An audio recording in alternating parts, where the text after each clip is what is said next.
जय हिंद साथियों। PW only IAS के इस मंच पे आप सभी लोगों का बहुत बहुत स्वागत है।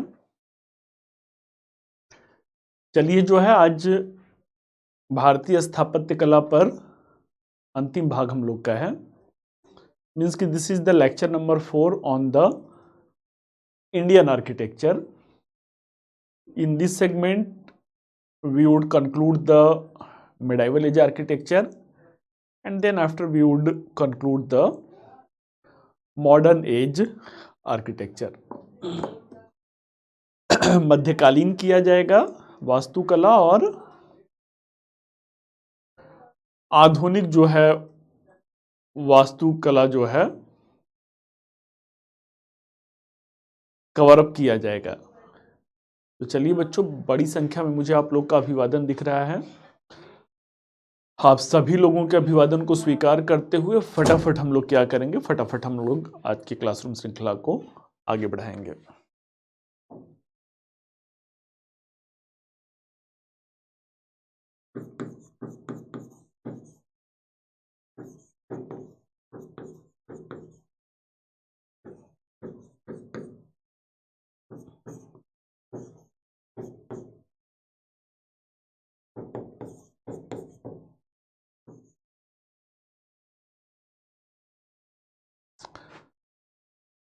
चौथा पार्ट में कल प्राचीन हम लोग का समाप्त हो गया था।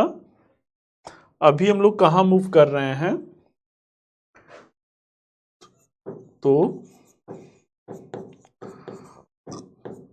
मध्यकालीन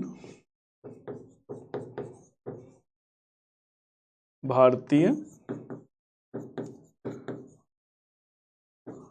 स्थापत्य कला। मध्यकालीन भारतीय स्थापत्य कला का दो रूप आपको दिखेगा। पहला जो है सल्तनत कालीन स्थापत्य कला,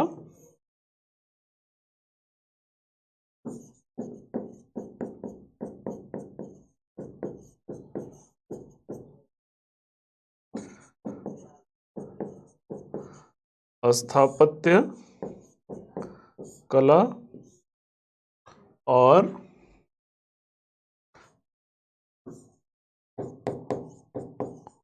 मुगल कालीन स्थापत्य कला। सल्तनत age architecture and Mughal age architecture. अब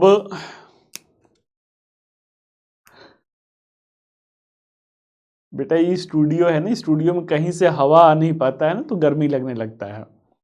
इवन कभी कभी आप लोग कहते हैं ना घर घर की आवाज कर रहा है। जनवरी के महीना में भी AC चालू करना होता है। तो टॉपिक पे फोकस कीजिए।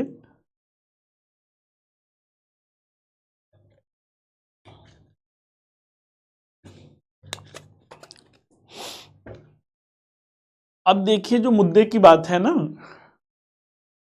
IAS में कॉन्सेप्चुअल क्वेश्चन पूछते हैं। ये सब PCS का क्वेश्चन है। ताजमहल किसने बनवाया, कुतुब मीनार किसने बनवाया, कब उस पर बिजली गिर गया, कब उसे 5 मंजिल का किया गया।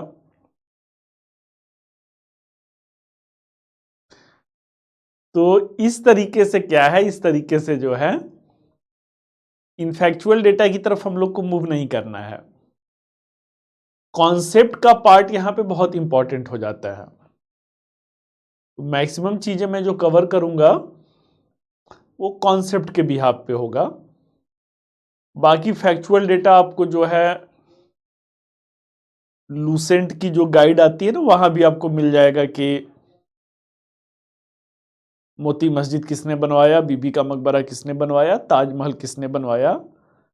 तो factual data, this is not the concern of our this UPSC oriented pre-commence classroom program. Actually we are putting emphasis over the mains part of the segment. चलिए भाई, तो आइए जो है अब एक पहला जो प्रश्न बन जाता है, पहला जो प्रश्न बन जाता है, प्राचीन और मध्यकालीन स्थापत्य कला शैली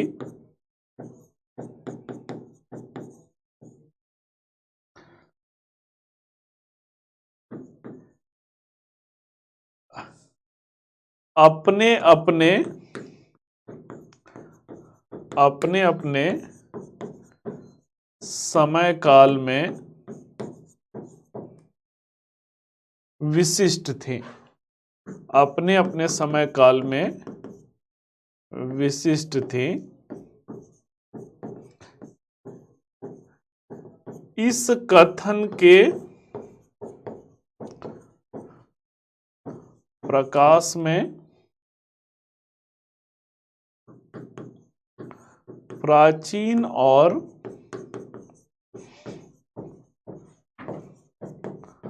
मध्यकालीन स्थापत्य कला के मध्य स्थापत्य कला के मध्य भिन्नता के बिंदु को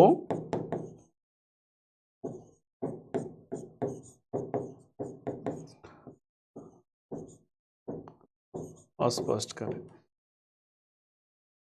प्राचीन और मध्यकालीन स्थापत्य कला में जो है कौन से भिन्नता के बिंदु हैं, ये आप लोगों को स्पष्ट करना है।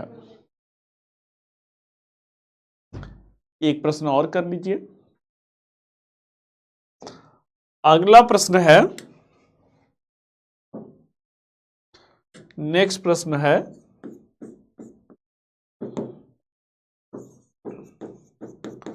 सल्तनत कालीन स्थापत्य कला की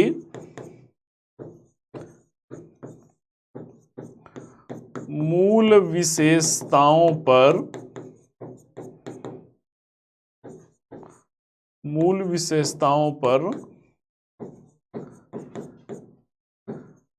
चर्चा करते हुए मुगल कालीन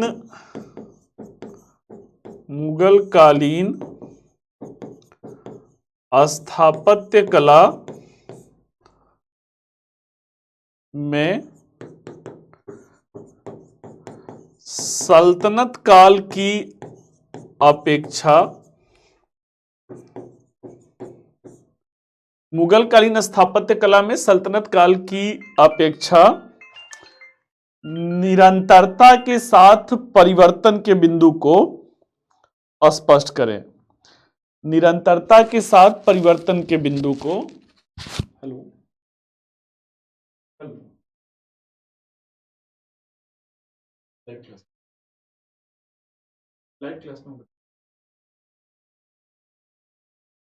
लाइव क्लास में महेंद्र हूँ, आपकी आवाज लाइव क्लास। ठीक है, मैं हाँ भाई, कोई प्रश्न हम लोग कर रहे हैं। सल्तनत स्थापत्य कला की मूल विशेषताओं पर चर्चा करते हुए मुगल कालीन स्थापत्य कला में सल्तनत काल की अपेक्षा निरंतरता के साथ परिवर्तन के बिंदु को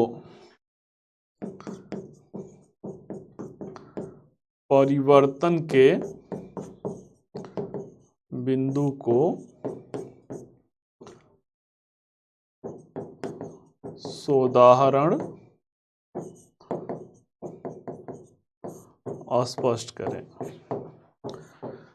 अब इसी का एक प्रश्न और बन सकता है कि मुगल कालीन स्थापत्य कला किस प्रकार से सल्तनत कालीन स्थापत्य कला से भिन्न था। चलिए जो है, आइए पहले मुद्दे पर हम लोग आते हैं। पहला मुद्दा एक तरफ हम लोग कर लेते हैं,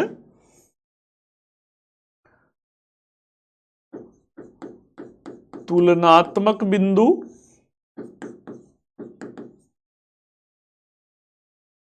यहां पर कर लेते हैं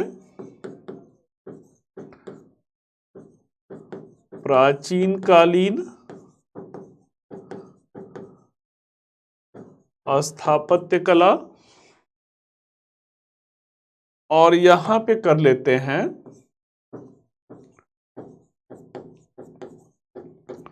मध्यकालीन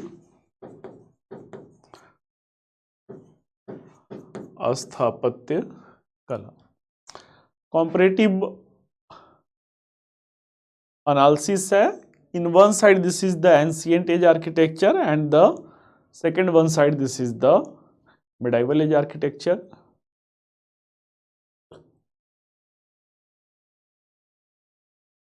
चलिए, बहुत अच्छी बात है भाई अभिलाष, आप लोग का दिमाग ना अलग जगह पे कुछ ज्यादा लगता है। किसी को ठंडी लग रहा है कि नहीं, हर जगह पे दिमाग है ना, हर जगह पे काम कर लेता है। कुछ लोग मैनेजमेंट से होते हैं, उनका कॉल आ गया तो उसमें कौन सा अपराध हो गया भाई। आइए बच्चों, जो है तो हम लोग इस पहलू को देखते हैं कि इन दोनों के मध्य अंतर के बिंदु क्या हैं। तो पहला मुद्दा हम लोग शुरू करते हैं प्रवेश द्वार से।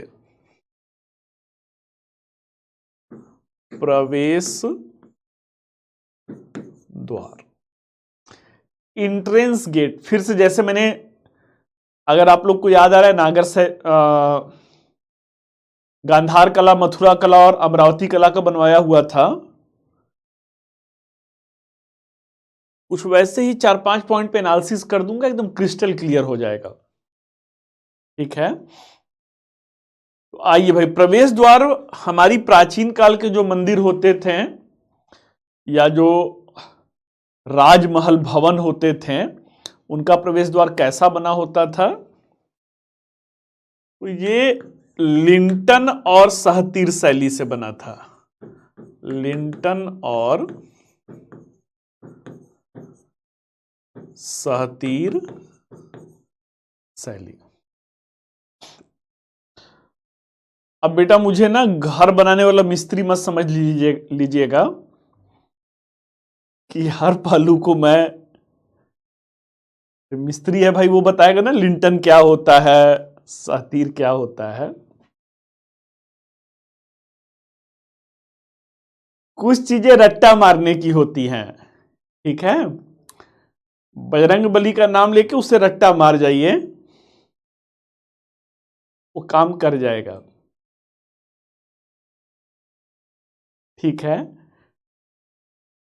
घर देखते हैं, बनते हुए घर अगर देखे होंगे तो लिंटन पे ही घर बनता है भाई ना, लिंटन दिया जाता है, पिलर होता है, पिलर के ऊपर जैसे दरवाजा है, दरवाजा तो बाद में लगता है घर में ना, पहले ईंट से जोड़ा, पहले पिलर होता है, पिलर के बीच में ईंट किया जाता है और उसके बाद ऊपर से ऐसे बीम ढाल करके लिंटन दे दिया जाता है। आज भी वही शैली है भाई, अगर देख सबका घर वैसे ही बनता है, बीम है, बीम के ऊपर, दरवाजे के ऊपर, इसीलिए देखेंगे दरवाजा और खिड़की लगभग एक सीध में होता है और उस पर पूरा लिंटन दे दिया जाता है। और सहतीर मतलब खंभे पर क्या है, खंभे पर जो है खड़े हैं। आज पहले का घर देखेंगे, किसी का अगर गांव में घर पुराना होगा तो बीच में आंगन होता था, चारों तरफ कमरे होते थे, कमरे से बाहर निकलेंगे तो आजकल थोड़ा खुला आंगन होता है। पहले क्या होता था कि छज्जा जो दिया जाता था तो आंगन में जो है पिलर होता था। लिंटन और सहतीर शैली है। इनका कैसा प्रवेश द्वार होता था भाई, मध्यकाल में प्रवेश द्वार में सबसे बड़ा अंतर क्या है, तो मेहराब और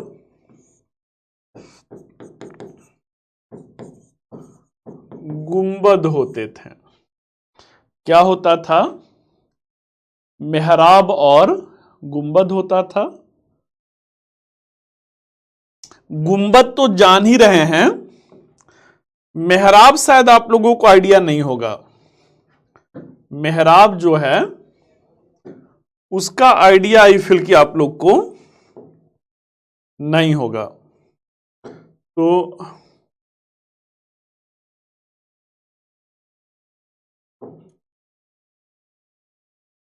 आइए देखा जाए कि क्या है मेहराब जो है।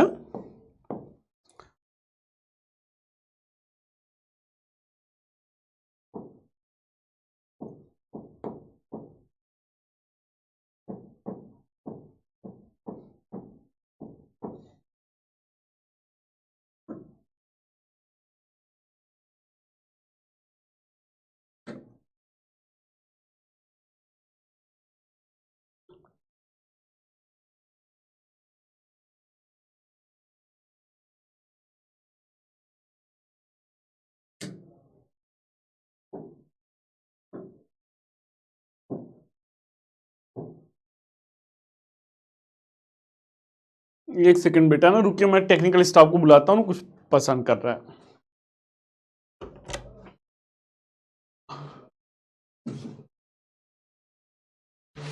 मैं कुछ टाइप कर रहा हूं तो ये कैसा आई एम नॉट रोबोट दे रहा है।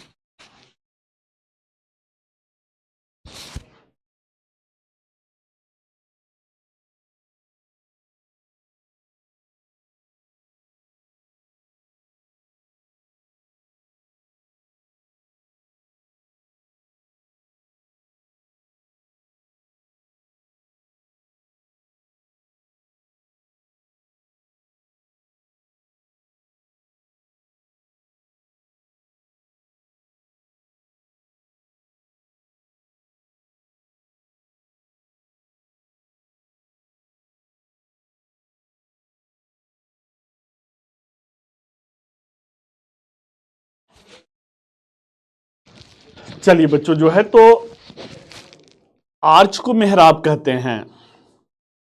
कमेंट वाले पे कर दीजिए, आर्च को क्या कहते हैं?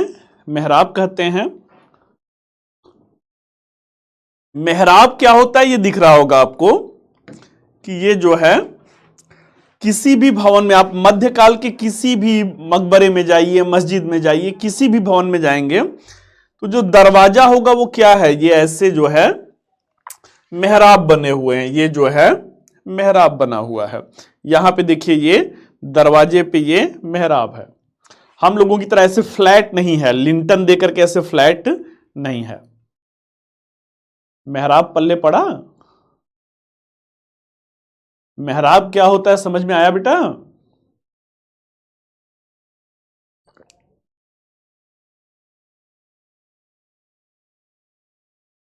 मेरी आवाज आ रही है आप लोगों को?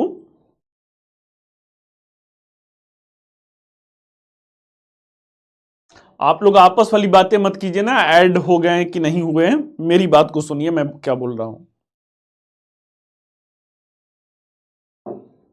चलिए भाई, तो हो गया मुद्दा। अब आते हैं हम लोग, गुंबद तो आप समझ ही रहे हैं, एक गुंबद भी दिखा देता हूं।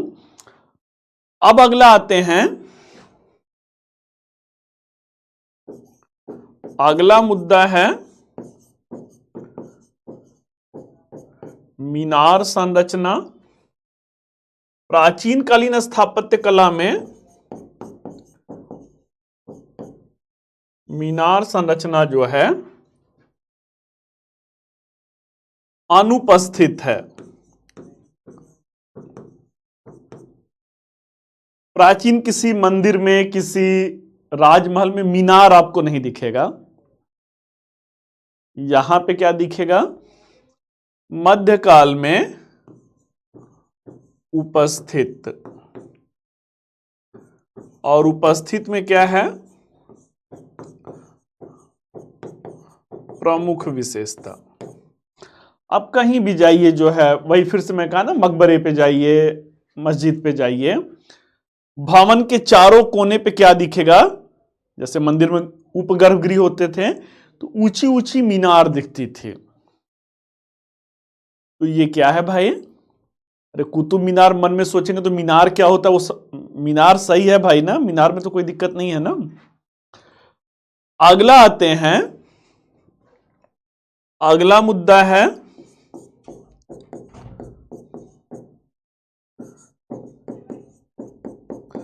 निर्माण सामग्री। तो प्राचीन काल में पत्थरों का प्रयोग हुआ है।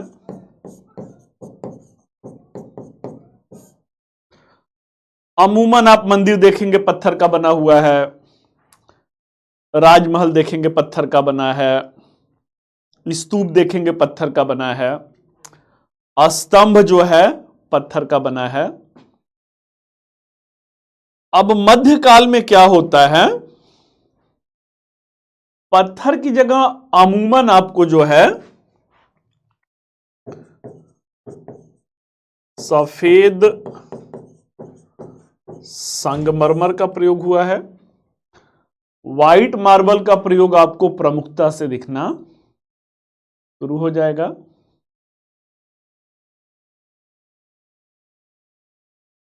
अगला देखते हैं भाई, प्लास्टर कैसा प्रयोग हुआ है। सुर्खी और चूना जो है दो पत्थरों को बांधने के लिए, उसको सील करने के लिए सुर्खी और चूने का प्रयोग होता था। यहां पर मोर्टार का प्रयोग हो रहा है। एक तरीके का मोर्टार जो है सीमेंटिंग एजेंट होता था। सीमेंटिंग जैसे आज सीमेंट होता है ना, दीवार पे लगाइए, जैसे ही सूखता है एकदम पक जाता है, पकड़ लेता है,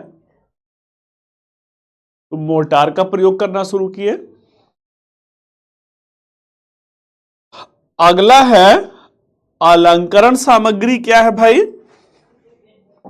अगला मुद्दा है कैसे सजाते थे भवनों को। अलंकरण सामग्री, तो अलंकरण सामग्री में मूर्तियों का प्रयोग हुआ है। मूर्तियों का प्रयोग, दीवार पे ही मूर्तियां, कोई आप लोगों में एलोरा का कैलाश मंदिर देखा है।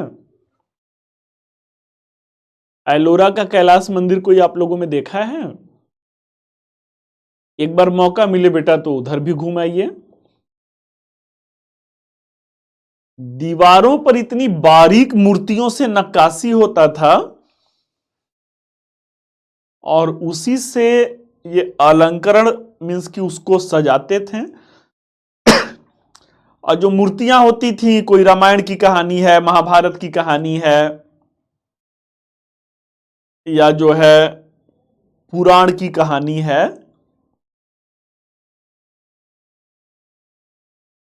तो इस तरीके से सजाया जाता था। इनके समय में आते आते क्या होता है, कैलीग्राफी और अरबेस्क से,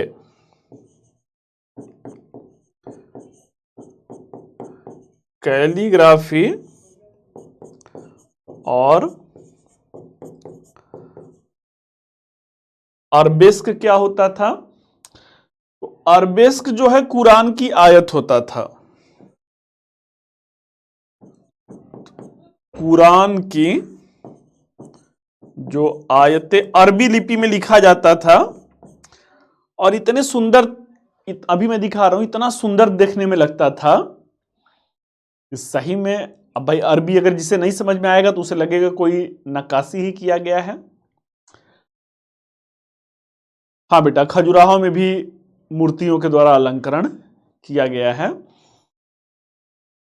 आइए भाई देखा जाए कि कैलीग्राफी क्या होता है। कैलीग्राफी क्या होता है।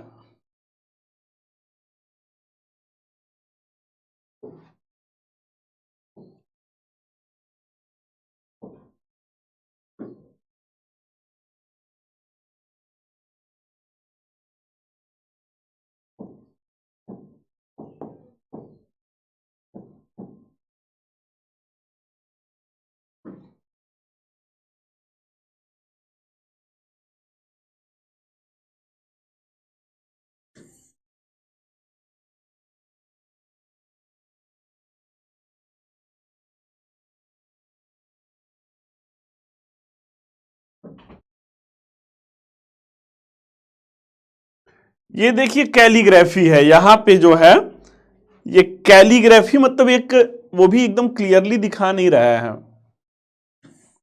किसी भवन पे अगर होता ना, कैलीग्राफी इन मुगल आर्किटेक्चर कर रहा हूं।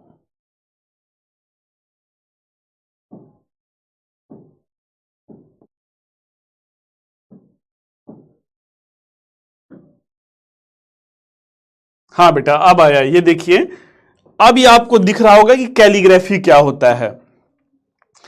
लग रहा है ना, ये अरबी लिपि में लिखा हुआ है, तो एक तरीके से ये कला का एक यूनिक नमूना दिख रहा है, एक अद्भुत जो है।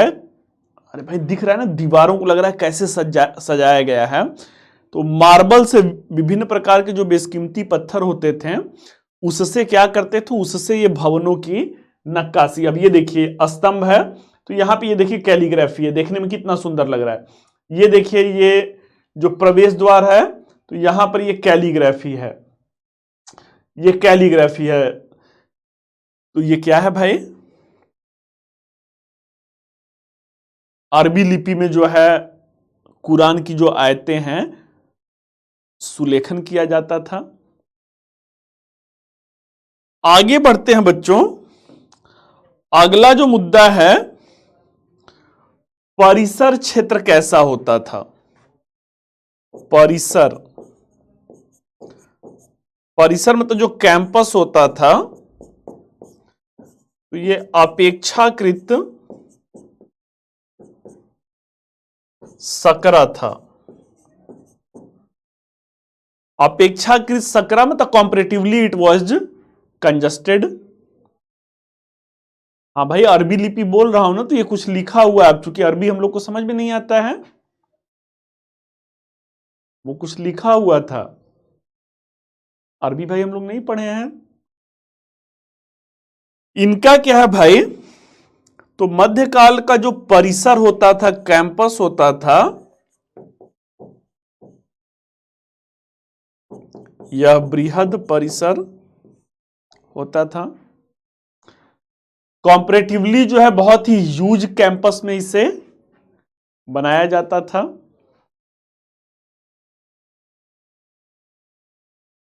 आइए बेटा, तो अब जो है प्राचीन कालीन स्थापत्य कला, मध्यकालीन स्थापत्य कला, इसका मैंने एक कॉम्परेटिव एनालिसिस दे दिया है। सही है या कहीं पे कुछ डाउट है?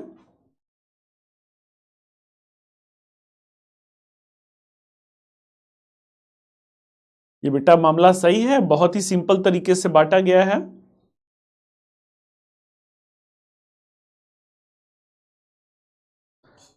अब आगे बढ़ा जाए।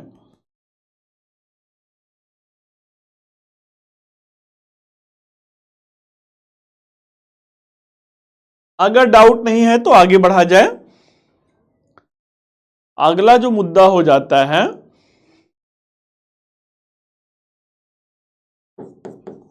मुगल काल में या मुगल कालीन स्थापत्य कला में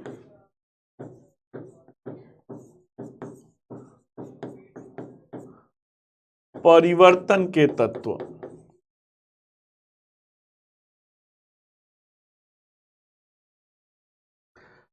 अब ये जितने पहलू हैं, ये सारे के सारे जो पहलू हैं मध्यकाल की स्थापत्य कला की, ये निरंतरता है, मुगलों के समय में भी ये निरंतर रहे। कैलीग्राफी के बाद बेटा अरबेस्क है, अरबेस्क है। कैलीग्राफी में तो सुलेखन उसे कहा जाता है, सुलेखन मतलब अच्छे से लिखना, अरबेस्क मतलब कुरान की आयतों को। ये सारे पहलू भाई मुगल काल मध्यकाल का हिस्सा, ये सारे पहलू उपस्थित हैं। मुगलों में भी जो है मेहराब और गुंबद दिखेगा, मीनार दिखेगा, सफेद संगमरमर दिखेगा, मोटार दिखेगा, कैलीग्राफी और अरबेस्क मिलेगा, बृहद परिसर क्षेत्र मिलेगा।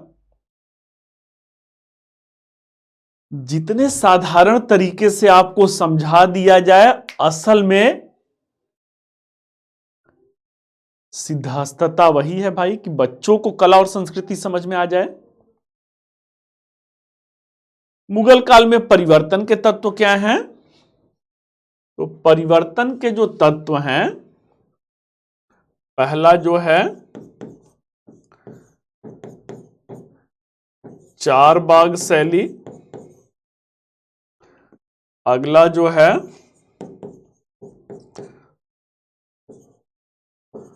बहता हुआ पानी, अगला जो है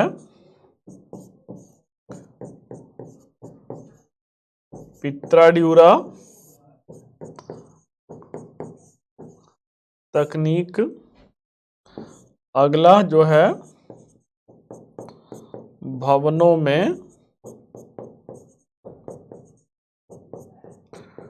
प्राकृतिक प्रकाश प्लस हवा को सुनिश्चित करने के लिए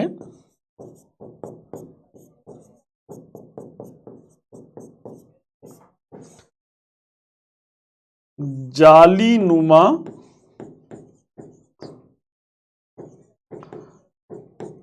कार्यों का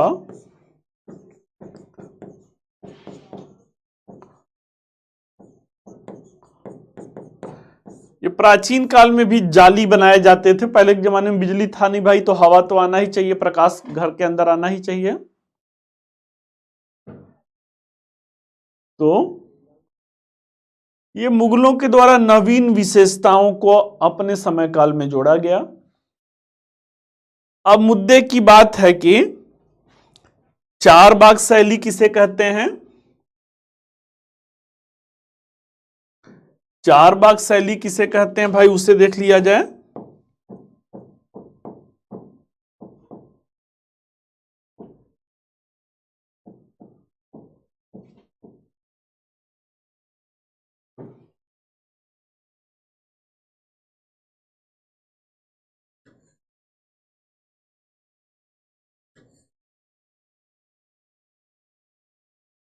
यहां पूर्णता दिखाया नहीं है।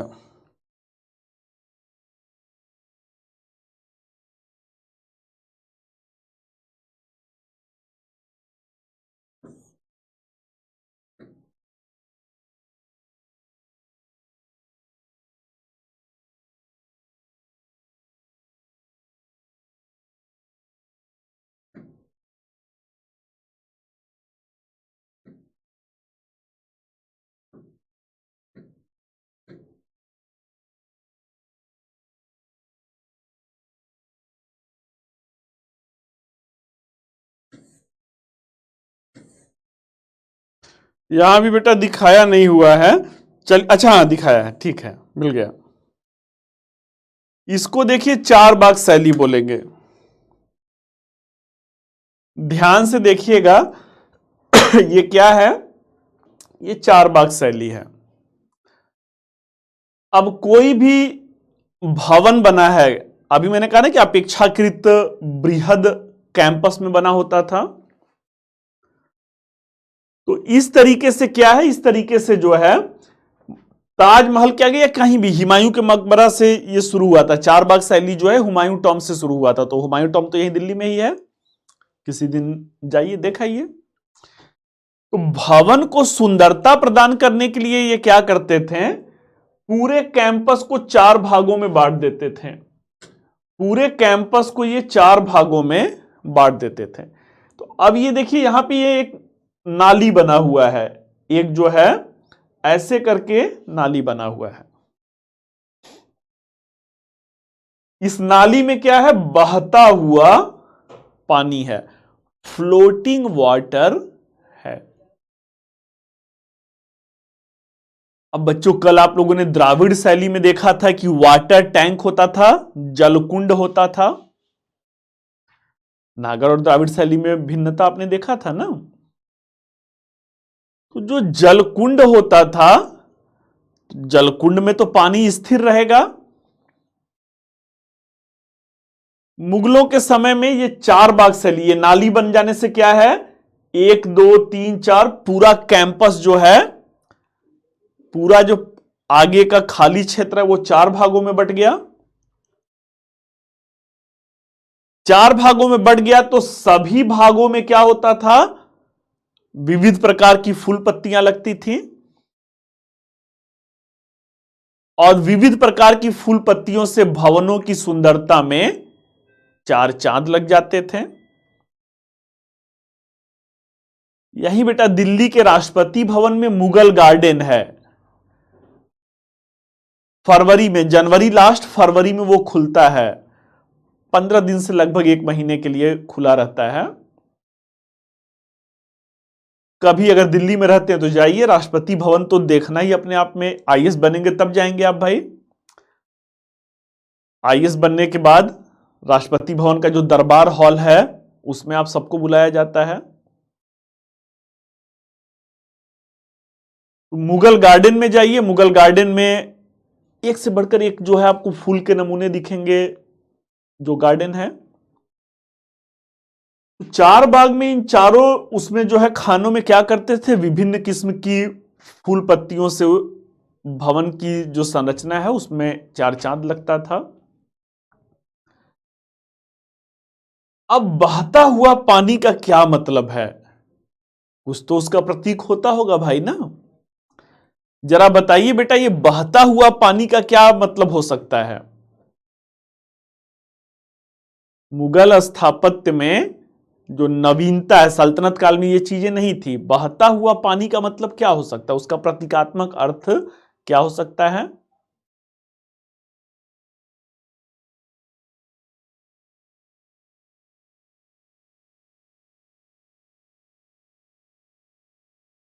बहता हुआ पानी का क्या मतलब है।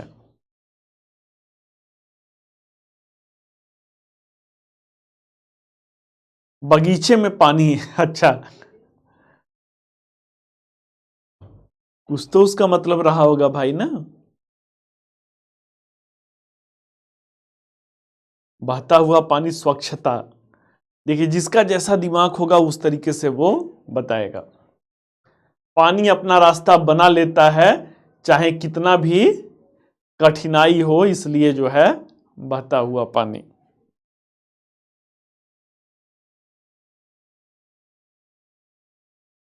फूलों तक पानी जा सके, फूल में वाटरिंग करना है सुंदरता के लिए, सुंदरता बढ़ाने के लिए। अरे वाह भाई, दुर्गेश का एकदम सटीक जवाब आया है। असल में बच्चों जो बहता हुआ पानी है वो क्या है, बहता हुआ पानी जो है डायनेमिक कैरेक्टर को दिखाता है। कहा जाता है भाई ना, नदियां चले चले रे धारा, तुमको चलना होगा। नदी का मतलब ही क्या है, उसका पानी बहता हुआ पानी है। नदियां चले चले रे धारा, तुमको चलना होगा। बेटा वास्तविक जिंदगी में खास करके आप लोगों पे बड़ा सटीक बैठता है। तू ना चलेगा तो चल देंगी राहें, अब मंजिल को तरसेंगी तेरी निगाहें। कंपटीशन है बेटा, कंपटीशन में हमेशा आगे बढ़ते रहना है। जिस दिन कंपटीशन में थक करके हार गए तो तू ना चलेगा तो चल देंगी राहें, मंजिल को तरसेंगी तेरी निगाहें।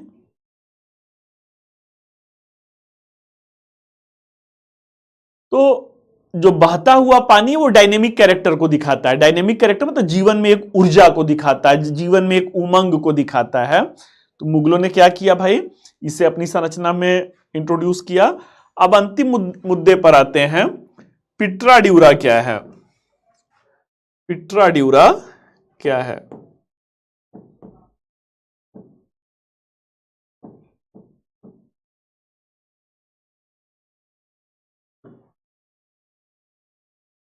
वाह भाई, पिट्रा ड्यूरा आ गया।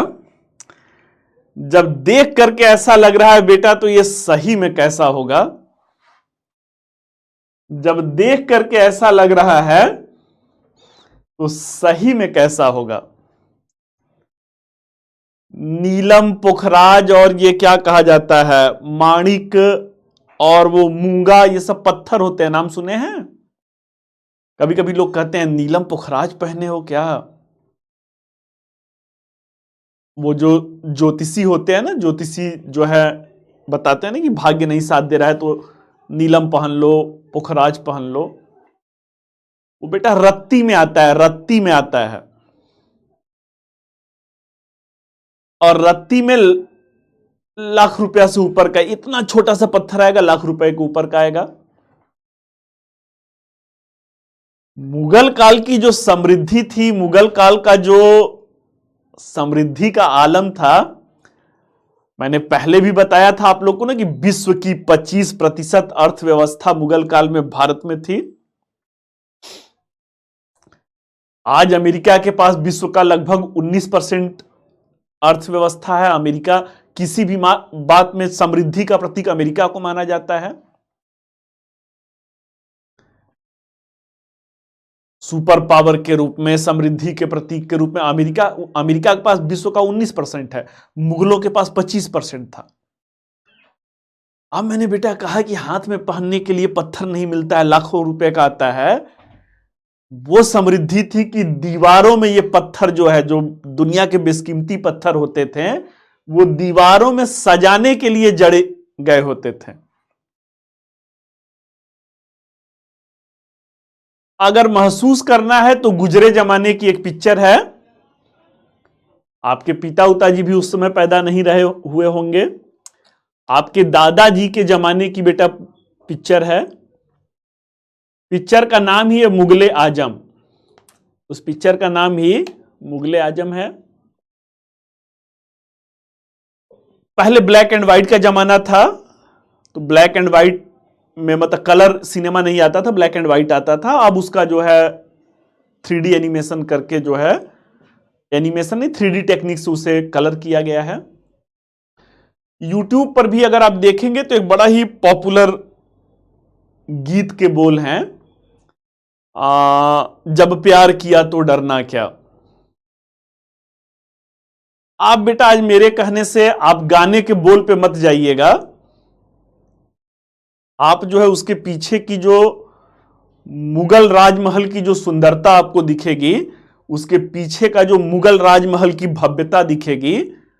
आप YouTube में आज देखिएगा, 5-6 मिनट का गाना है, तो आप उसे देखने का प्रयास कीजिएगा।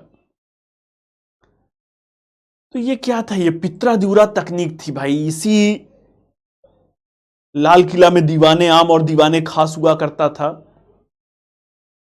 कभी बच्चों दिल्ली अगर आते हैं, नोट्स वोट्स लेने के लिए भी आप लोग आते रहते हैं, कभी दिल्ली आते हैं तो यहां से तो मुखर्जी नगर से 12-13 किलोमीटर बस है।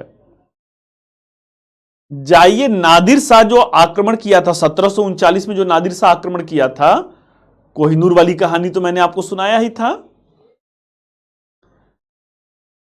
उस दीवाने आम से वो पित्रादिउरा तकनीक, ये जो बेशकीमती पत्थर रहते हैं ना, नीलम पुखराज, उसको सब निकलवा करके लेके चला गया।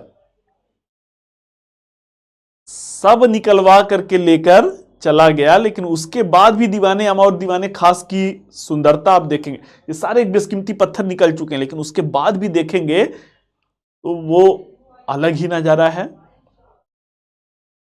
तो चलिए बच्चों, ये क्या हो गया? ये पित्रादिउरा तकनीक हो गया। और बाकी जाली वर्क तो दिखाने का कोई मतलब नहीं है, या ये देख सकते हैं, ये देखिए ये जालियां बनी हुई हैं। तो जाली वर्क किसी भी भवन में, अगर ये जाली नहीं रहता तो क्या रहता? इस भवन के अंदर अंधेरा रहता। तो जाली के माध्यम से क्या है, हवा चलेगी तो आसानी से आएगा, और भवन के अंदर समुचित जो है प्रकाश रहेगा। तो मुगल काल में ये क्या है? मुगल काल में ये परिवर्तन है। चलिए बच्चों, तो मध्यकालीन स्थापत्य कला यही है। इसके अलावा सब फैक्चुअल डेटा है, रटंत विद्या वाला खेल है। रटंत विद्या जो है वो मैं 15-20 मिनट में लिखवा दे रहा हूं। आपको भी पता ना ताजमहल किसने बनवाया, बीबी का मकबरा किसने, ये सब गाइड वाली किताब नहीं बताया जाएगा। अब इसमें बताइए, कहीं पे कोई डाउट है? डाउट नहीं होना चाहिए, फटाफट चलिए लिखिए। लिखिए, मध्यकालीन स्थापत्य कला। मध्यकालीन स्थापत्य कला उसके ब्रैकेट में हेडिंग दे दीजिए इंडो इस्लामिक स्थापत्य कला। इंडो इस्लामिक स्थापत्य कला।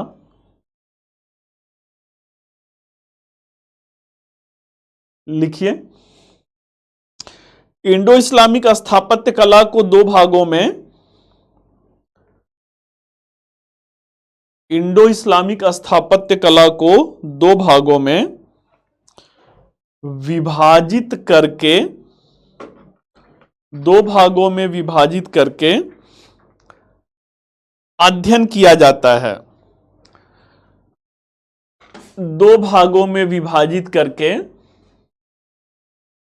अध्ययन किया जाता है।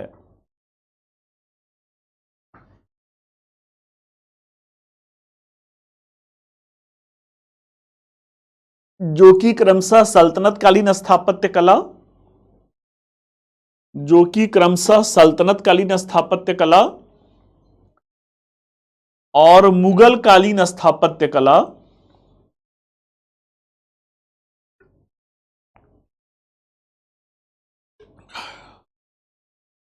जो कि क्रमशः सल्तनत कालीन स्थापत्य कला और मुगल कालीन स्थापत्य कला के अंतर्गत देखा जाता है, के अंतर्गत देखा जाता है।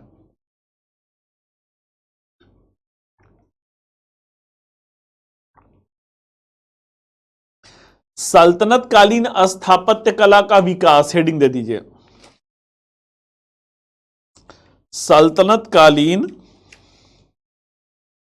स्थापत्य कला का विकास,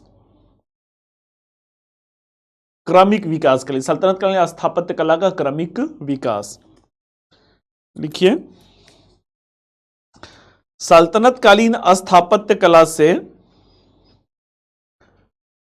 सल्तनत कालीन स्थापत्य कला से मध्यकालीन इस्लामिक स्थापत्य कला का, मध्यकालीन इस्लामिक स्थापत्य कला का उद्भव और विकास हुआ। मध्यकालीन इस्लामिक स्थापत्य कला का उद्भव और विकास हुआ।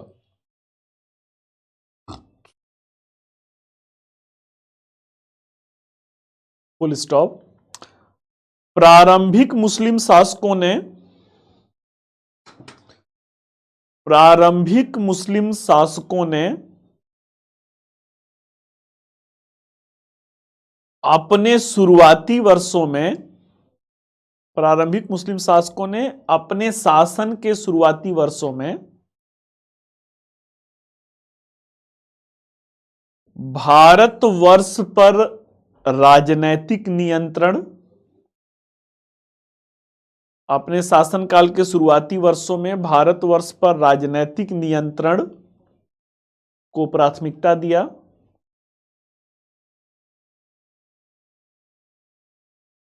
राजनैतिक नियंत्रण को प्राथमिकता दिया और इस रूप में प्राचीन भारतीय, और इस रूप में प्राचीन भारतीय धार्मिक भवनों को ही, प्राचीन भारतीय धार्मिक भवनों को तोड़कर ही उसी सामग्री से अपने इबादत मतलब पूजा, अपने पूजा के लिए, अपनी इबादत के लिए धार्मिक संरचनाओं का निर्माण किया, धार्मिक संरचनाओं का निर्माण किया। और इस प्रकार आगे के वर्षों में, इस प्रकार आगे के वर्षों में इंडो इस्लामिक स्थापत्य कला की नींव पड़ी। इस प्रकार आगे के वर्षों में इंडो इस्लामिक स्थापत्य कला की नींव पड़ी।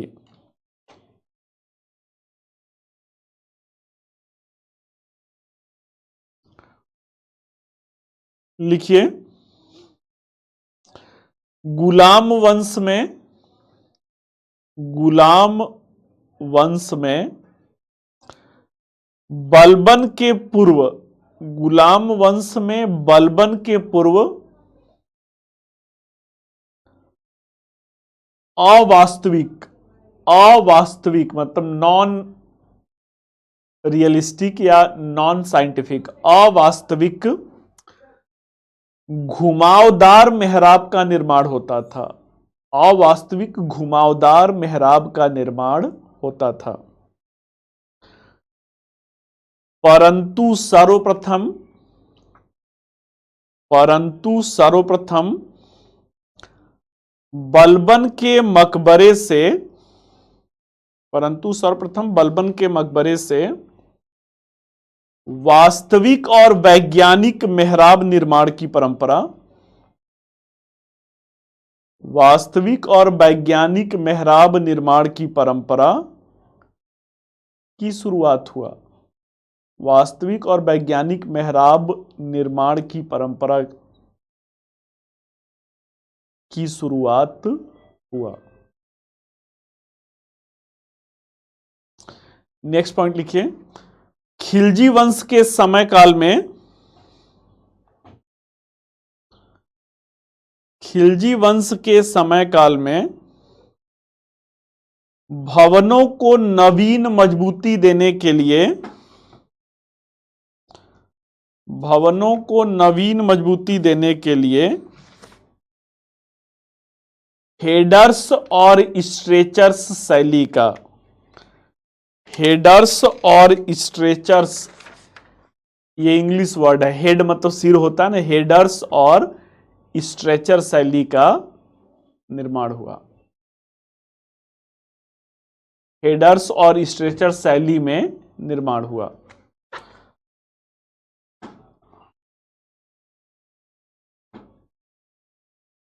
अगला लिखिए, तुगलक काल, तुगलक काल आर्थिक रूप से, आर्थिक रूप से सल्तनत काल के अवनति का काल था। तुगलक काल आर्थिक रूप से सल्तनत काल के अवनति का, अवनति मतलब पतन का, आर्थिक रूप से सल्तनत काल के अवनति का काल था। अतः इस काल में, अतः इस काल में सादे प्रकार के, सादे प्रकार के बृहद भवनों का निर्माण किया गया, सादे प्रकार के बृहद भवनों का निर्माण एक ऊंचे फाउंडेशन पे किया गया, एक ऊंचे चबूतरे पर किया गया। सादे प्रकार के बृहद भवनों का निर्माण ऊंचे चबूतरे पर किया गया। अब बच्चों क्या है कि जब पैसा रहता है तो नफासत तब होता है ना। अरे पैसा रहे तो पहले एक होता ना कि एक व्यक्ति घर बनवा ले, मतलब बस केवल घर का ढांचा खड़ा करवा ले, उसके बाद पैसा है तो घर पे प्लास्टर लग गया, उसके बाद पैसा है तो घर पेंट हो गया, और ज्यादा पैसा है तो घर में टाइल्स लग गया, उसके बाद जितना पैसा नई नई सुविधाएं। तो सारा के मुगलों के पास पैसा है भाई, भवनों में क्या है, नीलम पुखराज माणिक के लगे हुए हैं। तुगलक के समय में देखा हुआ था, खजाना खाली था, बड़ी बड़ी नक्काशियां करने का इनके पास धन दौलत नहीं था। तो सादे प्रकार के भवन, मतलब खूब ऊंचे ऊंचे भवन बनाते हैं, खूब ऊंचे चबूतरे पे बनवाते हैं कि देखने में भव्य लगे, लेकिन उस पर कोई नक्काशी या उस तरीके का वो नहीं है। अगला पॉइंट लिखिए, लिखिए तुगलक काल में, तुगलक काल में भवनों में पंचकोणीय, तुगलक काल में भवनों में पंचकोणीय और अष्टकोणीय, पंचकोणीय और अष्टकोणीय इमारतों का निर्माण किया जाने लगा। पंचकोणीय और अष्टकोणीय इमारतों का निर्माण किया जाने लगा।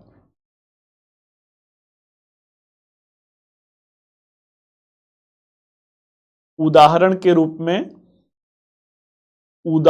रूप में खाने जहां तेलंगानी का मकबरा। उदाहरण के रूप में खाने जहां तेलंगानी का मकबरा। मध्यकाल में अष्टकोणीय संरचना का। उदाहरण के लिए खाने जहां तेलंगानी का मकबरा।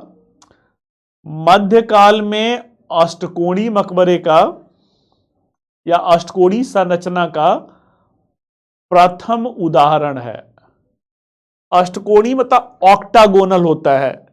ऐसे ऐसे कर दिए तो ये क्या हो गया, 8 अगर निकाल दिए तो ये ऑक्टागोनल हो गया। अगला लिखिए, तुगलक काल में भवनों के निर्माण में सर्वप्रथम, लोदी काल कीजिएगा बेटा, लोदी काल में भवनों के निर्माण में सर्वप्रथम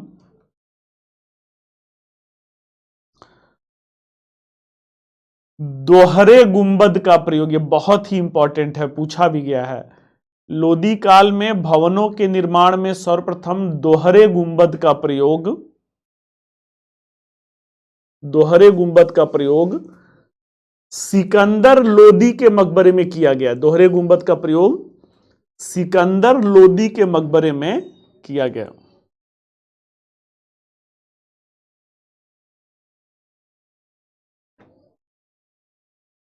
नेक्स्ट लिखिए, इस प्रकार हम देखते हैं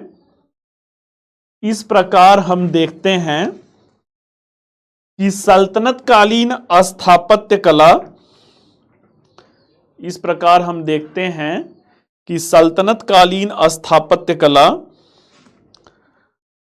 न केवल अपने निर्माण योजना में,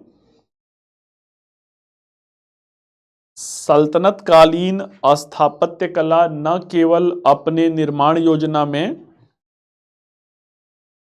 अपितु तकनीकी वैज्ञानिक कौशल में भी, तकनीकी वैज्ञानिक कौशल में भी एक नवीन चरण का, तकनीकी वैज्ञानिक कौशल में भी एक नवीन चरण का प्रतिनिधित्व करता है। एक नवीन चरण का प्रतिनिधित्व करता है, जिसमें नवीन प्रकार के प्लास्टर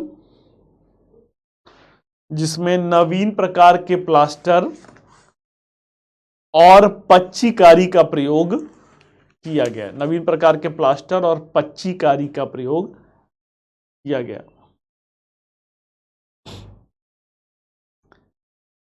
हेडिंग दे दीजिए, मुगल कालीन स्थापत्य कला की विशेषताएं। मुगल कालीन स्थापत्य कला की विशेषताएं लिखिए। मुगल कालीन स्थापत्य कला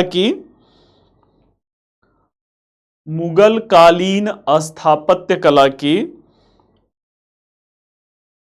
सर्वप्रथम विशेषता यह है कि मुगल कालीन स्थापत्य कला की सर्वप्रथम विशेषता यह है कि इसमें पहली बार, सर्वप्रथम विशेषता यह है कि इसमें पहली बार आकार और अलंकरण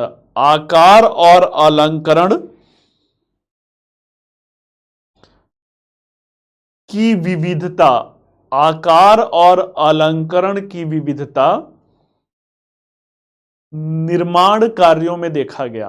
आकार और अलंकरण की विविधता विविध निर्माण कार्यों में देखा गया, विविध निर्माण कार्यों में देखा गया। नेक्स्ट लिखिए,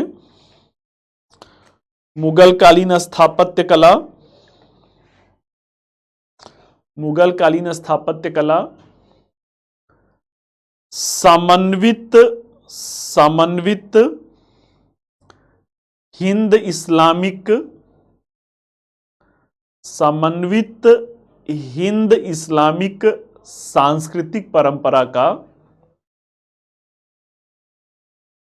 समन्वित हिंद इस्लामिक सांस्कृतिक परंपरा का श्रेष्ठ उदाहरण प्रस्तुत करती है। समन्वित हिंद इस्लामिक सांस्कृतिक परंपरा का श्रेष्ठ उदाहरण प्रस्तुत करती है। नेक्स्ट है, मुगल कालीन स्थापत्य कला में, मुगल कालीन स्थापत्य कला में अलंकरण की नवीन, अलंकरण की नवीन पित्राद्युरा तकनीक का, अलंकरण की नवीन पित्राद्युरा तकनीक का सर्वप्रथम प्रयोग किया गया।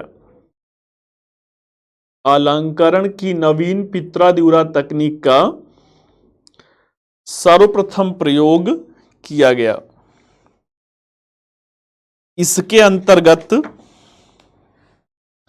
इसके अंतर्गत मुगलों के स्थापत्य संरचना को, इसके अंतर्गत मुगलों के स्थापत्य संरचना को बेशकीमती पत्थरों के, मुगलों के स्थापत्य संरचना को बेशकीमती पत्थरों के साथ, बेशकीमती पत्थरों के साथ एक नवीन भव्यता और आकर्षण, बेशकीमती पत्थरों के साथ एक नवीन भव्यता और आकर्षण प्रदान किया गया, एक नवीन भव्यता और आकर्षण प्रदान किया गया। नेक्स्ट कीजिए, मुगल कालीन स्थापत्य कला पर,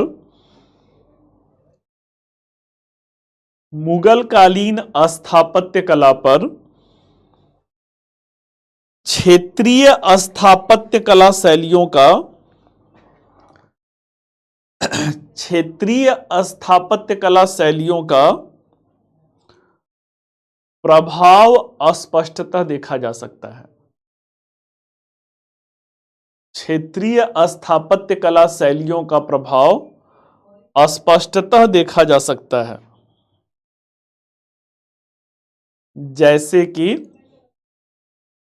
जैसे कि गुजराती, बंगाली, जैसे कि गुजराती, बंगाली, राजस्थानी, राजस्थानी क्षेत्रीय स्थापत्य कला शैली का प्रभाव, जैसे कि गुजराती, बंगाली, राजस्थानी क्षेत्रीय स्थापत्य कला शैली का प्रभाव। नेक्स्ट लिखिए, मुगल स्थापत्य, मुगल स्थापत्य कला, मुगल स्थापत्य कला का स्वर्णकाल शाहजहां का काल था। मुगल स्थापत्य कला का स्वर्णकाल शाहजहां का काल था, जहां पर कई सारे वैश्विक और दर्शनीय इमारत, कई सारे वैश्विक और दर्शनीय इमारत जैसे कि ताजमहल, जैसे कि ताजमहल, लाल किला, जैसे कि ताजमहल, लाल किला और जामा मस्जिद का निर्माण कराया गया, और जामा मस्जिद का निर्माण कराया गया, जो कि आज विश्व धरोहर स्थल के रूप में, विश्व धरोहर स्थल के रूप में अपनी पहचान रखते हैं। लाल किला और ताजमहल बेटा वर्ल्ड हेरिटेज साइट है, इसके बारे में मुझे नहीं आइडिया है, जामा मस्जिद के बारे में नहीं आइडिया, बट लाल किला और ताजमहल तो विश्व धरोहर स्थल में शामिल है। अगला लिखिए, मुगल काल में भवनों को सुंदरता, मुगल काल में भवनों को सुंदरता प्रदान करने के लिए चार बाग शैली में, भवनों को सुंदरता प्रदान करने के लिए चार बाग शैली में भवन के प्रांगण को, भवन के प्रांगण को विभाजित किया गया था, भवन के प्रांगण को विभाजित किया गया था, और इन्हें देश विदेश के, और इन्हें देश विदेश के आकर्षक फूल पत्तियों से, देश विदेश के आकर्षक फूल पत्तियों से सुसज्जित किया गया था, आकर्षक फूल पत्तियों से सुसज्जित किया गया था। नेक्स्ट लिखिए, नेक्स्ट, इस चार बाग शैली में, इस चार बाग शैली में प्रांगण के बीचों बीच, प्रांगण के बीचों बीच छोटी नाली से बहता हुआ पानी, छोटी नाली से बहता हुआ पानी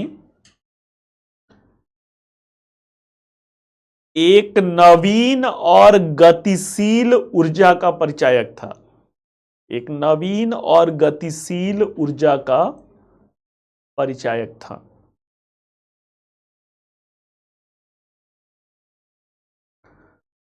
फुल स्टॉप। सर्वप्रथम चार बाग शैली का प्रयोग, सर्वप्रथम चार बाग शैली का प्रयोग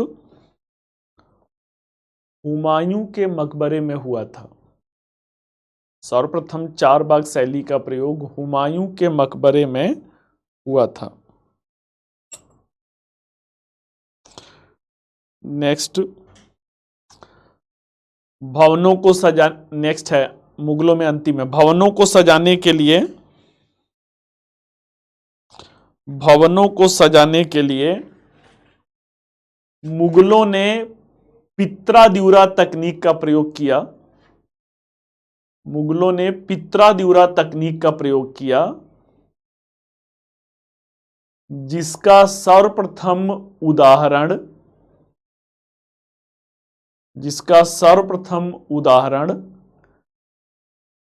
एतमादुद्दौला के मकबरे में, एतमादुद्दौला के मकबरे में,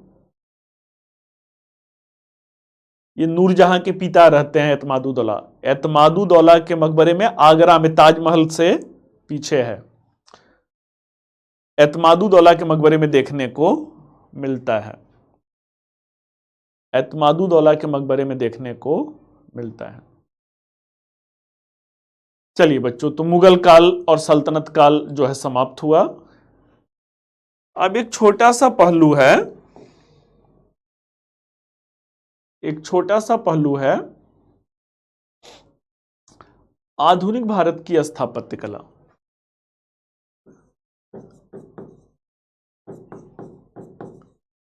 आधुनिक भारत की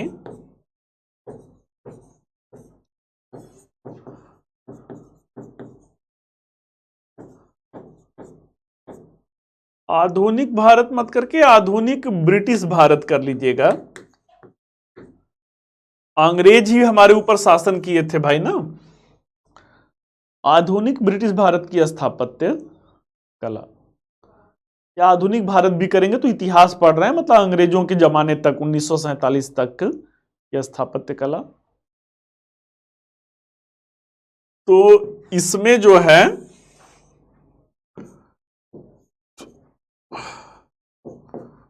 पुर्तगाली और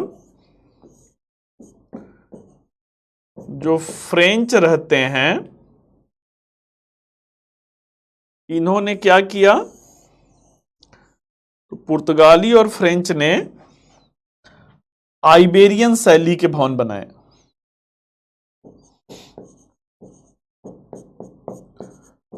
आइबेरियन शैली के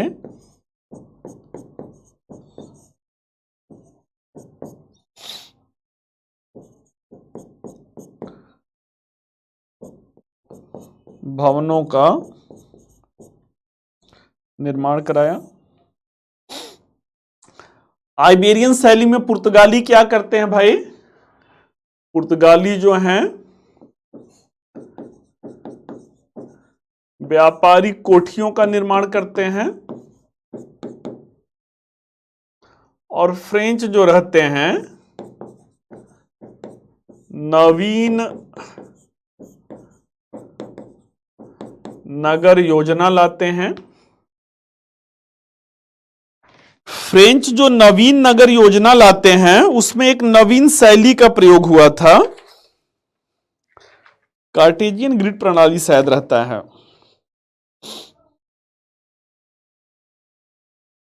कार्टेजियन ग्रिड प्रणाली है एक नवीन नगर योजना, और इसमें भवन जो हैं कार्टेजियन ग्रिड प्रणाली पर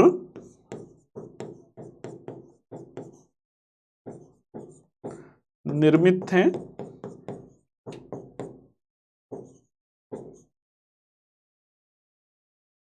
गूगल कर लीजिएगा कार्टेजियन ग्रिड प्रणाली क्या है। इसका अगर आइबेरियन शैली का प्रमुख उदाहरण देखा जाए, आइबेरियन शैली का जो प्रमुख उदाहरण है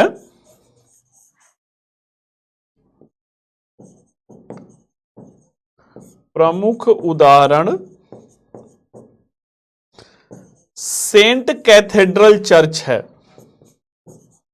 सेंट कैथेड्रल चर्च है। सेंट कैथेड्रल चर्च कहां पे है बेटा, गोवा में है। ये लोग तो क्या थे, ये लोग तो साइड वाले प्रोडक्ट है ना। असल में भारत में 200 साल शासन किसने किया भाई, असल में अंग्रेजों ने किया। तो मूल मुद्दा हमारा क्या है, मूल मुद्दा जो है हमारा अंग्रेजों के अधीन स्थापत्य कला, अंग्रेजों के समय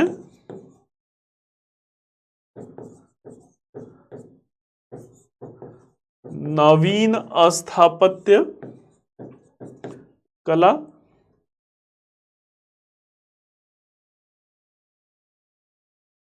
अंग्रेजों के समय में जो नवीन स्थापत्य कला है, दो भागों में इसे बांटेंगे।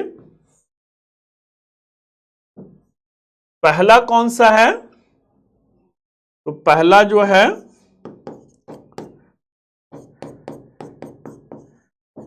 इंडो गोथिक शैली है, और दूसरा जो है नव रोमन शैली है।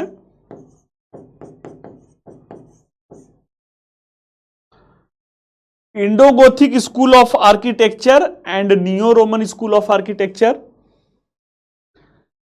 जरा बच्चों मुझे बताइएगा, बड़ा शांति आप लोग बनाए हुए हैं। कलकत्ता से दिल्ली राजधानी परिवर्तन कब हुआ था? प्रहार वाले तो कम से कम बता सकते हैं। हार्डिंग बम कांड हुआ था भाई ने, जब कलकत्ता से दिल्ली राजधानी आया था। हार्डिंग इसी चांदनी चौक पे जो है, अरे सॉरी, राज बिहारी जो बोस रहते हैं, इसी चांदनी चौक की सड़क पर वायसराय लॉर्ड हार्डिंग के ऊपर बम फेंके थे। इंडो गोथिक शैली जो है ये कब से कब तक है?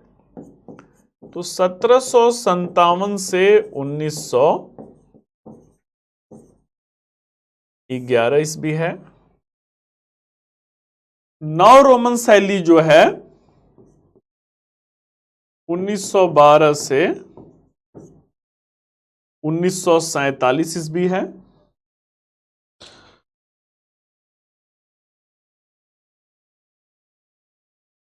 उन्नीस 1911 में स्थानांतरण हुआ था बेटा, और जो दरबार, दिल्ली दरबार का आयोजन हुआ था 1912 में हुआ था। अब जो ये इंडो गोथिक शैली है, इंडो गोथिक शैली को विक्टोरिया शैली भी कहते हैं।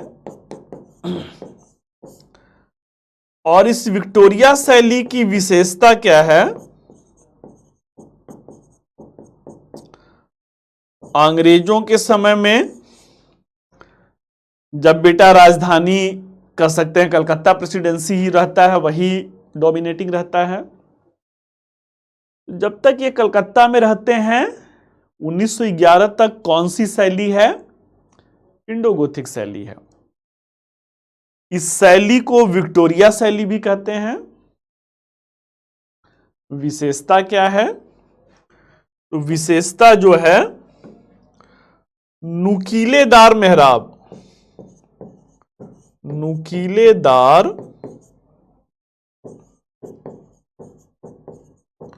मेहराब का प्रयोग। अब चर्च अगर देखें, अभी मेहराब मैंने दिखाया था आपको, चर्च अगर देखे होंगे तो चर्च में जैसे मध्यकाल में आपको कुछ ऐसा मेहराब दिख रहा था, ऐसा मेहराब दिख रहा था। चर्च में देखेंगे तो चर्च में जो है ऐसा एकदम पॉइंटेड मेहराब दिखेगा, एकदम पॉइंटेड, ये ऊपर एकदम नुकीला एकदम मेहराब दिखेगा। या गोवा चले जाइए, वहां भी देखेंगे नुकीलेदार मेहराब का प्रयोग हो रहा है। और भवनों में बड़ी बड़ी खिड़कियों का प्रयोग हो रहा है। भवनों में बड़ी बड़ी खिड़कियों का प्रयोग किसी भी बेटा अंग्रेजों के जमाने के किसी भी बिल्डिंग में जाइए, जितना बड़ा हम लोग की इस समय दीवार होता है, खिड़की होगा तो उतना बड़ा बड़ा खिड़की होगा। अंग्रेजों के जमाने पे स्टेशन बना हुआ है, आप उसको देख लीजिए। अंग्रेजों के जमाने का कोई भी भवन देखेंगे, खूब बड़ी बड़ी खिड़कियों का प्रयोग ये करते थे। अब क्या होता है भाई, 1912 ईस्वी में दिल्ली दरबार का आयोजन हुआ, और राजधानी क्या बना भाई? राजधानी दिल्ली हुआ।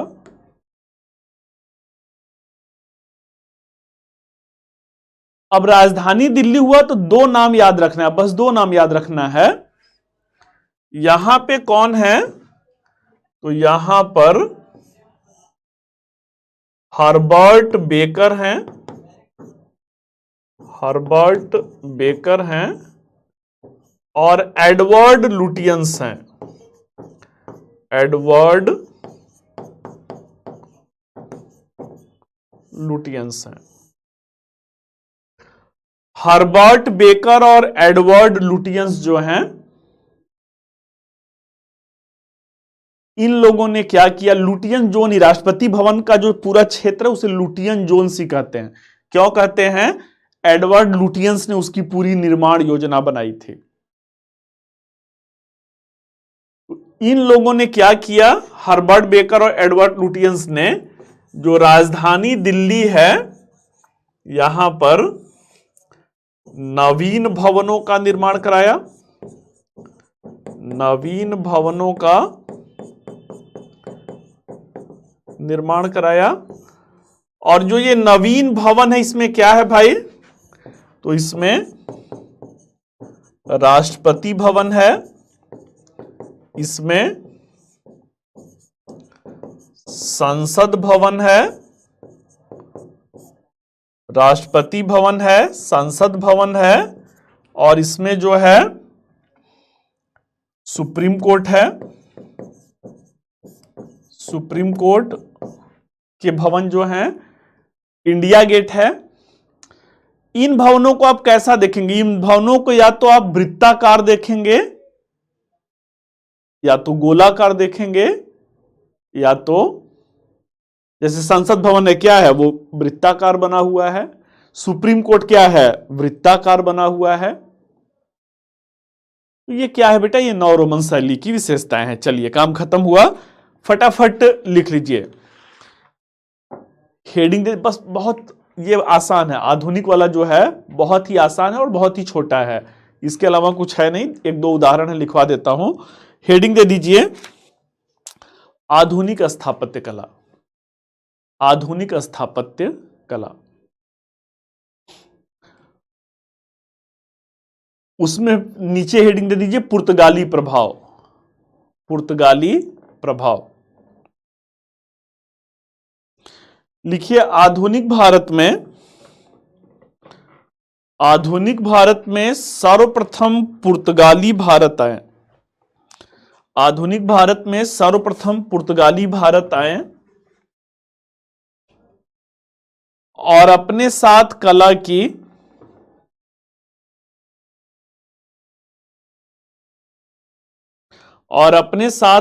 की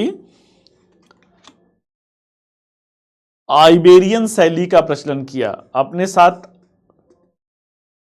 कला की आइबेरियन शैली का प्रचलन।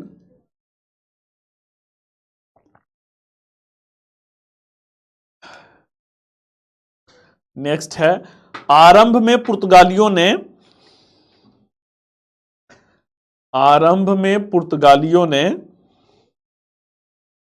जिस स्थापत्य संरचना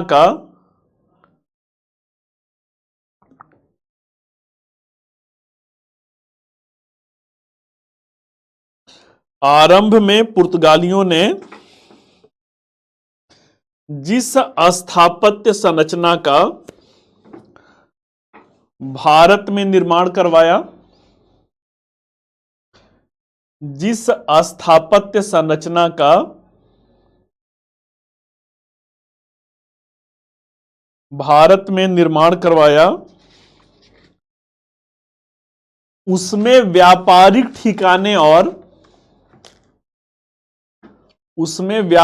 ठिकाने और गोदामों का निर्माण प्रमुख था। उनमें व्यापारिक ठिकानों और गोदामों का निर्माण प्रमुख था। आगे चलकर यूरोप के अन्य देशों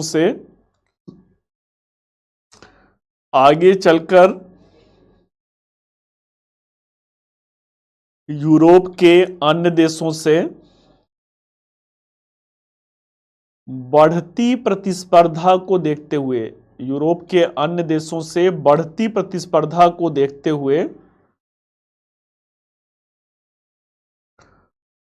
उनके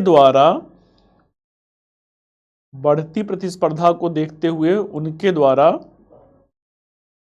इन इमारतों को दुर्गीकृत किया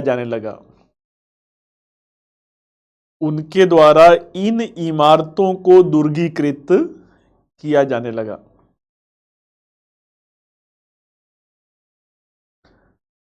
नेक्स्ट है, आइबेरियन शैली में आंगन गृहों की अवधारणा। आइबेरियन शैली में आंगन गृहों की अवधारणा इसकी सबसे प्रमुख विशेषता बना। आंगन गृहों की स्थापना इसकी सबसे प्रमुख विशेषता बना।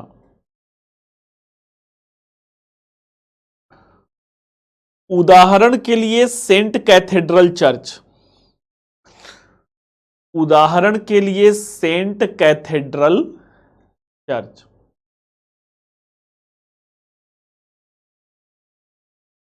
Goa, saint cathedral church Goa.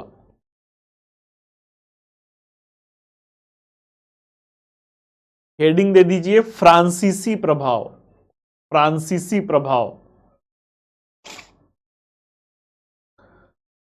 फ्रांसीसियों ने अपने साथ, फ्रांसीसियों ने अपने साथ शहरी नगर नियोजन की, फ्रांसीसियों ने अपने साथ शहरी नगर नियोजन की अवधारणा लाई, शहरी नगर नियोजन की अवधारणा लाई और कार्टेजियन ग्रिड प्रणाली पर, और कार्टेजियन ग्रिड प्रणाली पर भवनों को निर्मित किया, और कार्टेजियन ग्रिड प्रणाली पर भवनों को निर्मित किया। उदाहरण के लिए पांडिचेरी या पुदुचेरी, जो भी आप लिखना चाहें, उदाहरण के लिए पांडिचेरी का चर्च। अब हेडिंग दे दीजिए अंग्रेजी प्रभाव, अंग्रेजी प्रभाव, और उसके नीचे हेडिंग दे दीजिए इंडो गोथिक शैली, उसके नीचे हेडिंग दे दीजिए इंडो गोथिक शैली। इसे विक्टोरियन शैली भी कहा जाता है, इसे विक्टोरियन शैली भी कहा जाता है, तथा यह शैली, तथा यह शैली प्राचीन, प्राचीन मध्यकालीन, प्राचीन मध्यकालीन और यूरोप की, और यूरोप की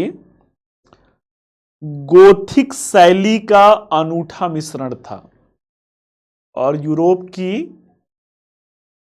भवन निर्माण की गोथिक शैली का अनूठा मिश्रण था। इसलिए इस शैली को, इसलिए इस शैली को इंडो गोथिक शैली कहा गया, इंडो गोथिक शैली कहा गया।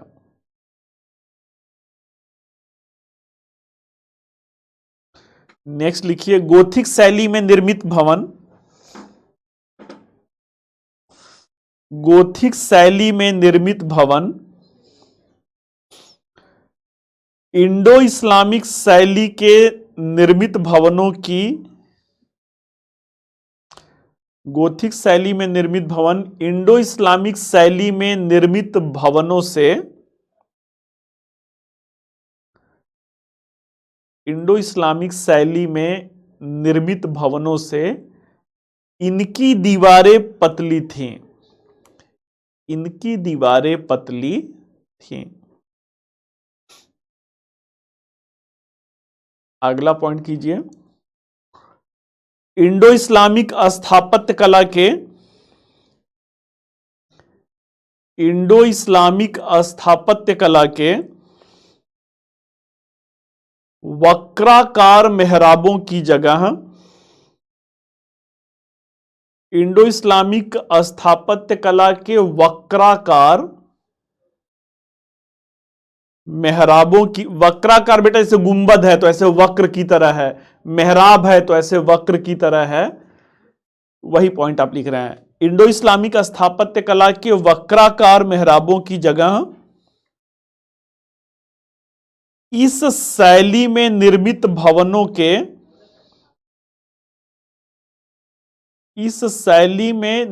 भवनों के मेहराब नुकीले होते थे। मेहराब नुकीले होते थे। अगला पॉइंट है चर्चों के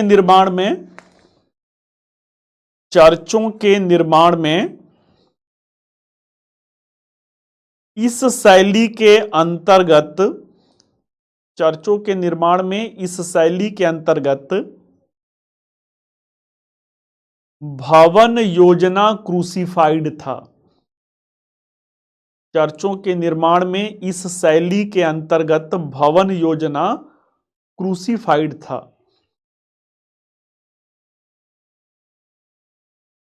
नेक्स्ट लिखिए, विक्टोरियन शैली की एक प्रमुख विशेषता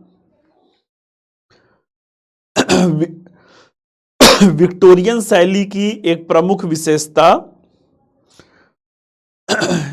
इनके भवनों में विशाल खिड़कियों का प्रयोग था।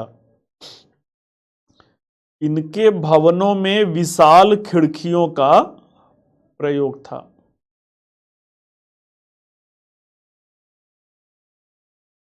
नेक्स्ट है इंडो गोथिक शैली में इस्पात, कंक्रीट, इंडो गोथिक शैली में इस्पात, कंक्रीट और लोहे का प्रयोग भवन निर्माण में किया जाने लगा। इस्पात, कंक्रीट और लोहे का प्रयोग भवन निर्माण में किया जाने लगा। उदाहरण के लिए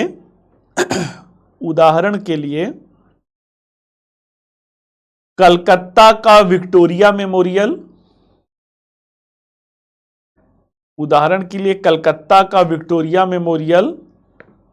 और मुंबई का गेटवे ऑफ इंडिया।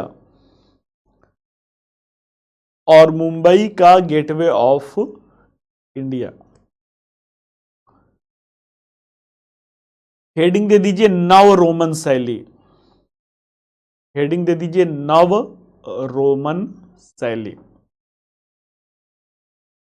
नव रोमन शैली।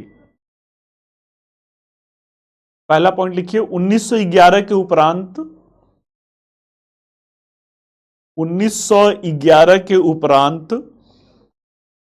अंग्रेजों द्वारा करवाए गए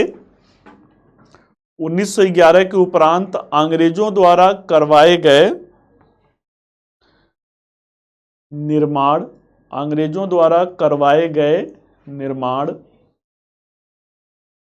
नव रोमन शैली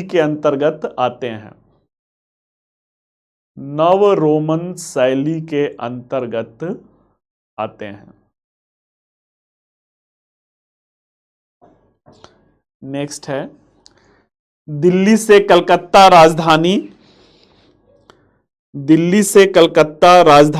परिवर्तन के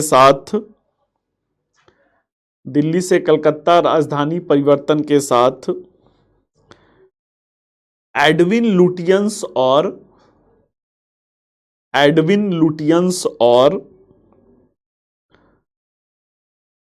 हर्बर्ट बेकर के द्वारा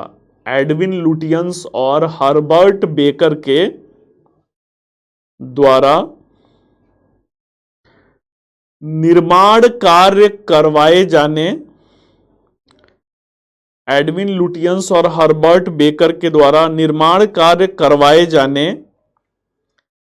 के साथ ही नव रोमन शैली स्थापत्य कला की नींव पड़ी। नव रोमन शैली स्थापत्य कला की नींव पड़ी।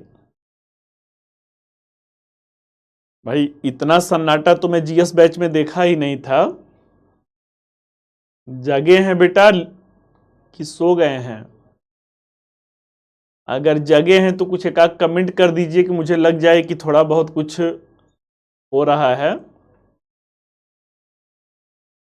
ऐसा न लगे कि इस कमरे में मैं बस अकेले चिल्ला रहा हूं। अगला पॉइंट लिखिए।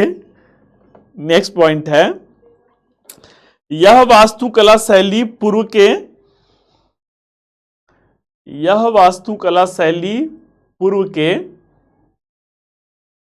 सभी वास्तुकला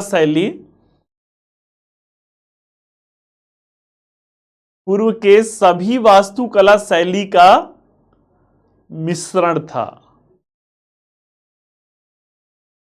पूर्व के सभी वास्तुकला शैली का मिश्रण था।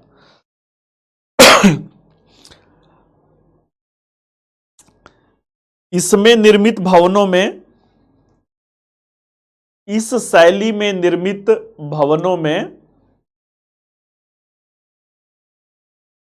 इस शैली में निर्मित भवनों में सादगी के साथ साथ आधुनिकता का, सादगी के साथ साथ आधुनिकता और सादगी के साथ साथ आधुनिकता और उपयोगितावादी दृष्टिकोण, आधुनिकता और उपयोगितावादी दृष्टिकोण अस्पष्टता देखा जा सकता है। उपयोगितावादी दृष्टिकोण अस्पष्टता देखा जा सकता है।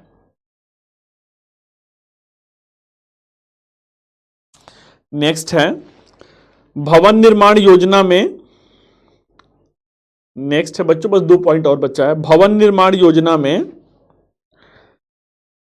चक्राकार या वक्राकार, भवन निर्माण योजना में चक्राकार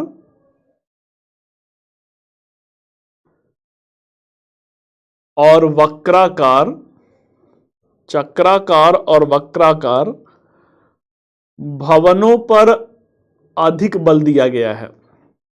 चक्राकार और वक्राकार भवनों पर अत्यधिक जोर दिया गया है। नेक्स्ट है, ऊपर उठे हुए गुंबद की, ऊपर उठे हुए गुंबद की अवधारणा, गुंबद की अवधारणा इसी चरण के दौरान